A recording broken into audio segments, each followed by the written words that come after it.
बच्चों, आपने भोजन किया होगा, डेली करते हैं। क्या आपको पता है भोजन कैसे पचता है? नहीं ना? आइए आज हम सब लोग मिल करके भोजन कैसे पचता है उसके बारे में बात करेंगे।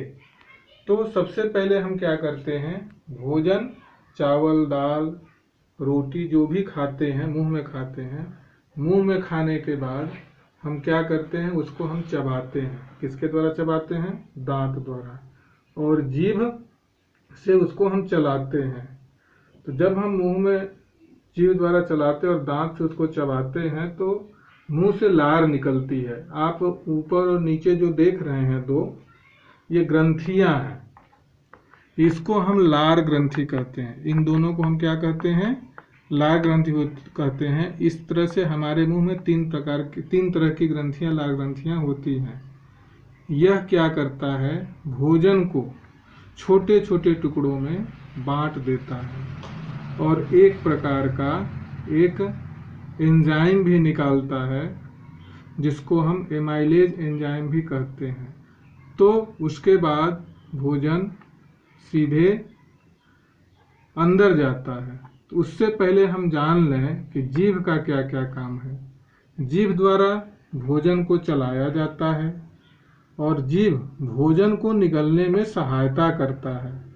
और लार जो होता है, लार में कुछ ऐसे तत्व मौजूद होते हैं जो कुछ जीवाणुओं को मारने में सहायता करते हैं। उसके बाद भोजन सीधे ग्रास नली से होते हुए भोजन आमाशय में जाता है।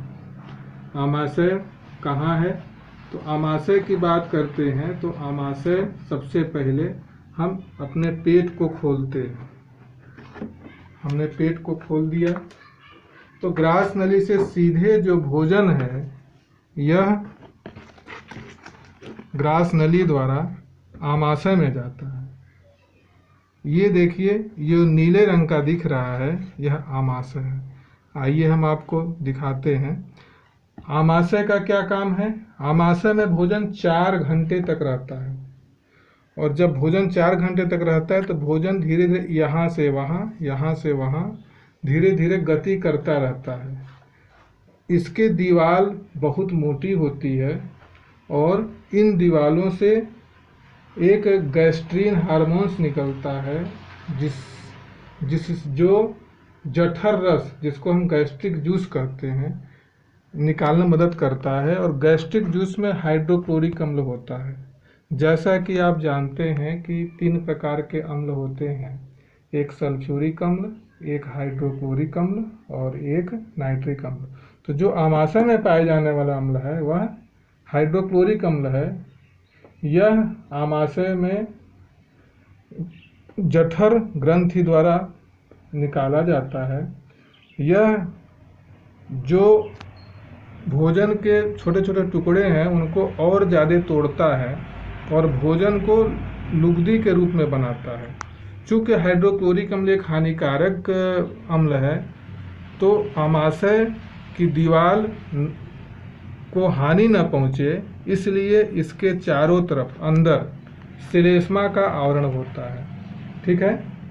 और इसमें उसके बाद जब भोजन अच्छी तरह से इसमें आसानी से कई छोटे छोटे टुकड़ों में बढ़ जाता है तो क्या होता है कि ये देखिए मटमैले कलर का ये यकृत है। यह हमारे शरीर का सबसे बड़ा अंग है, जैसा कि हम आपको निकाल के दिखा रहे हैं। ये देखिए, ये यकृत है। यकृत हमारे शरीर का सबसे बड़ा अंग, ग्रंथि कहा जाता है। तो यकृत के तो ऐसे 75 कार्य है। यकृत का एक कार्य इसमें यह भी है कि जब गर्भ में बच्चा होता है उस समय वह लाल रुधिर कणिकाओं को बनाता है। और ये पीले रंग का जो भाग देख रहे हैं यह पित्ताशय है।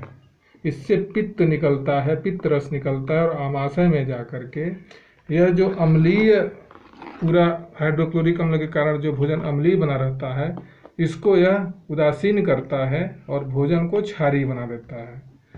और भोजन जैसे ही क्षारीय बनेगा यह डिओडिनम से होते हुए यह छोटी आंत की तरफ जाता है। तो जैसे कि मान लीजिए हमने इसको निकाल दिया यहाँ से,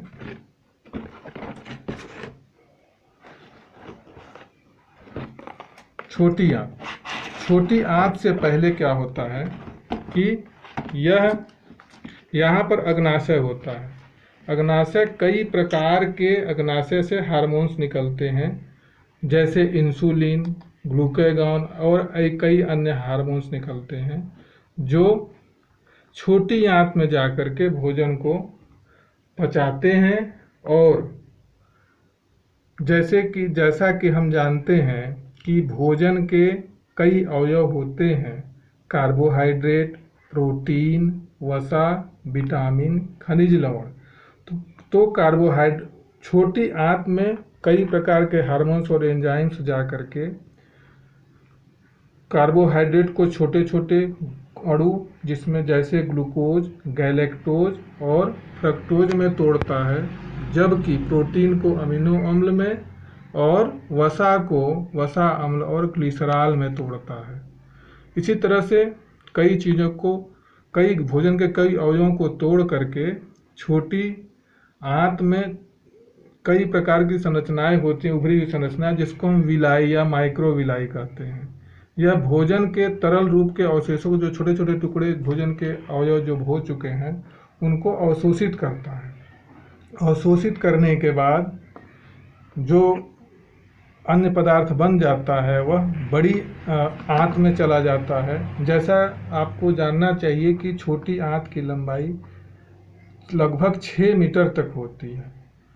तो छोटी आंत से भोजन जो पचा हुआ है वह तो अवशोषित होकर के रक्त में मिल जाता है, जबकि कुछ अन्य भोजन के जो अन्य अवयव होते हैं जो नहीं पच पाते हैं, वह बड़ी आंत में जाकर के पचते हैं और सभी अवयवों को अवशोषित करने के बाद, खास तौर से पानी और अन्य चीज़ों को अवशोषित करने के बाद, भोजन गुदा द्वारा बाहर, भोजन के जो उत्सर्जी पदार्थ होते हैं, जिसको हमारे शरीर में कोई आवश्यकता नहीं होती है, वह गुदा द्वारा बाहर निकल जाता है। तो जैसा कि आप देख रहे हैं, आप आसानी से देख सकते हैं कि यह बड़ी आंत यहाँ पर अंदर की ओर धंसी होती है, जबकि ये भाग उभरा हुआ होता है। इसमें एक यहाँ पर छोटी संरचना पाई जाती है, जिसको हम कृमि रूप परिशिष्टिका या वर्मीफर अपेंडिक्स कहते हैं। यह शाकाहारी जंतुओं में बड़ी होती है, लेकिन मनुष्य में छोटी या नहीं भी पाई जाती है। ठीक है। और ये देखिए, ये आमाशय का ये भाग और इधर यकृत का ये भाग है। तो इस तरह से हमारा पाचन तंत्र कहलाता है। पूरे अंगों को मिला करके शरीर का ये पाचन तंत्र कहते हैं। ठीक है। तो बच्चों, भोजन इस तरह से पचता है। उम्मीद है कि आप सभी लोग इसके बारे में जान चुके होंगे। धन्यवाद।